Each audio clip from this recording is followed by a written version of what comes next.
नमो नमः। स्वागत है आपका मेरे चैनल पर। आज हम कक्षा 5 की पाठ्य पुस्तक सारांश का पाठ 15 पढ़ने जा रहे हैं। ये कविता है जिसका शीर्षक है थोड़ी धरती पाऊं और इसे लिखा है सर्वेश्वर दयाल सक्सेना ने। आइए इसके प्रश्न अभ्यास जल्दी से अब आरंभ करते हैं। प्रश्न 1, कवि बहुत दिनों से क्या सोच रहा था? उत्तर, कवि बाग बगीचा उगाने के लिए थोड़ी धरती पाने की बात सोच रहा था। प्रश्न 2, कवि धरती में क्या करना चाहता था? उत्तर, वह बाग लगाना चाहता था। प्रश्न 3, कवि क्यों निराश हो गया? उत्तर, उसे बाग लगाने के लिए धरती नहीं मिल पाई, इसलिए वह निराश हो गया। प्रश्न 4 देखिए, कवि हमसे क्या उम्मीद करता है? उत्तर, कवि हमसे उम्मीद करता है कि हमारे पास ऐसी धरती हो जहाँ फूल फलों से लदे बगीचे हों। प्रश्न 5, कवि की विनती क्या है? उत्तर, कवि विनती कर रहा है कि हमें पेड़ों को नहीं कटने देना है तथा पक्षियों के घरों को उजड़ने से बचाना है। प्रश्न 6, हमें किस प्रकार आगे बढ़ना सीखना है? उत्तर, हमें वृक्षों की तरह आगे बढ़ना सीखना है। प्रश्न 7, कवि किन लोगों को वहशी कहता है और क्यों? उत्तर, कवि पेड़ों को काटने वाले लोगों को वहशी कहता है क्योंकि वे ऐसा करके सबको जहर बांट रहे हैं। और प्यारे बच्चों, वो ऐसा करके जहर किस प्रकार से बांट रहे हैं? वातावरण को प्रदूषित करके। इससे अगला प्रश्न देखिए, प्रश्न 8 है, सरलार्थ लिखो। बच्चे और पेड़ दुनिया को हरा भरा रखते हैं, नहीं समझते जो दुष्कर्मों का वे फल चखते हैं। तो इसका सरलार्थ इस प्रकार है, कवि का मानना है कि बच्चे और पेड़ ही इस दुनिया को हरा भरा बनाए रखते हैं। जो इस बात को नहीं समझते वे अपने बुरे कर्मों का फल चखते हैं।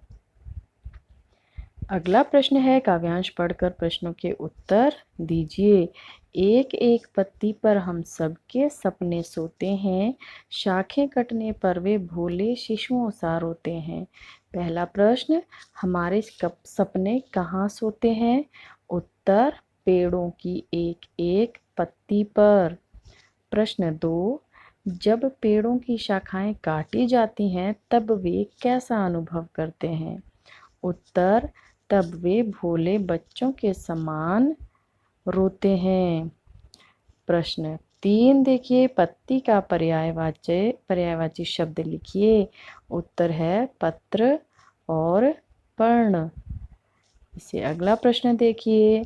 अगला प्रश्न है, वाक्य बनाओ और भाग 1 है जलाशय। जलाशय का वाक्य बनाओ। पक्षी जलाशय में पानी पीते हैं। भाग 2 ख भाग है फूल।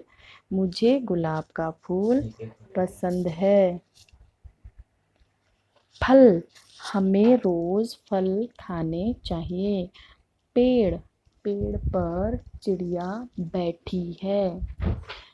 सभ्यता, मानव सभ्यता वृक्षों को काटकर स्वयं का नुकसान कर रही है। दुष्कर्म में क से 2 और शब्द लिखो, वो होंगे कनिष्क और शुष्क। प्रश्न 4, पर्यावरण की रक्षा के लिए आप क्या उपाय करते हो? उत्तर होगा, हम अधिक से अधिक पेड़ लगाते हैं, पेड़ों को काटने से रोकते हैं तथा धुआं नहीं होने देते। इससे अगला प्रश्न देखिए, जो कि आपकी पाठ्य पुस्तक से है। सही उत्तर पर ठीक का चिन्ह लगाओ। प्रश्न 1, कवि के लगाए बगीचे में क्या होगा? फूल खिलेंगे, पक्षी बोलेंगे या दोनों काम होंगे? तो उत्तर है दोनों काम होंगे। प्रश्न 2, दुनिया को हरा भरा कौन रखते हैं? माली, बच्चे और पेड़ या मनुष्य? तो उत्तर होगा बच्चे और पेड़। ख भाग, पेड़ काटने का क्या दुष्परिणाम हो रहा है? क, वायु में जहर घुल रहा है। ख, हवा घट रही है। ग, कुछ नहीं हो रहा। तो इसका उत्तर होगा वायु में जहर घुल रहा है। भाषा की बात, विशेषण विशेष्य का सही मिलान करो। थोड़ी धरती खिले, अब खिले का क्या होगा यहाँ पर?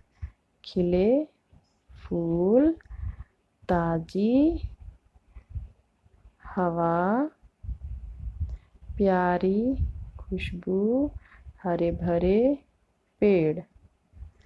इसके बाद वाक्य बनाओ, मैं पहले कर चुकी हूँ। मूल्य परक प्रश्न जो है, पर्यावरण की रक्षा के लिए आप क्या उपाय करते हो, ये भी मैं आपको अभी बता चुकी हूँ कुछ ही समय पहले।